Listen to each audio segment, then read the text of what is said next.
When you see the word factors or factorization, it usually has something to do with breaking something that's big into its smaller multiplied parts. So you might recognize this that I'm going to do for the very first problem. I'm going to try to break up 70 into its pieces. And I see a 0 on the end of it, so I think, oh my gosh, that's an easy one. That's got to divide into 10 and something else. So that'll be 10 times 7. Now 7, that's the end of the road. You can't divide 7 by anything other than itself. Otherwise you'll get fractions, right? 7 divided by 2 goes nowhere. 7 divided by 3 is not useful. But 10 does divide, and I usually like to start with even numbers. So for example, 2, does something divide by 2? Well, if it's even, yes. 10 divided by 2, that's 5. So if I think to myself, what are the factors of 70, or the prime factors, in other words, that's another way people often say that, those would be 2, 5, and 7. So that's it.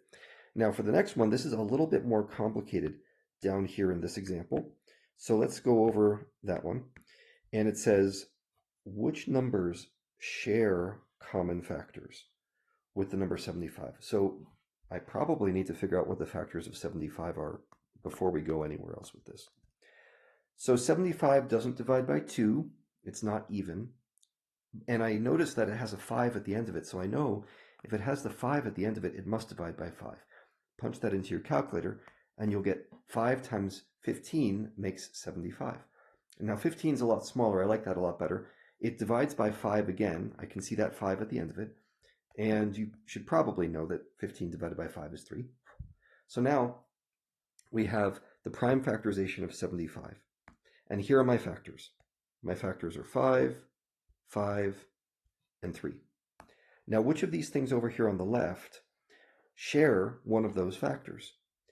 And I'm going to start by ruling out the number 2. Okay, do we understand why 2 is no good? Because 2 doesn't divide by 3, 2 doesn't divide by 5.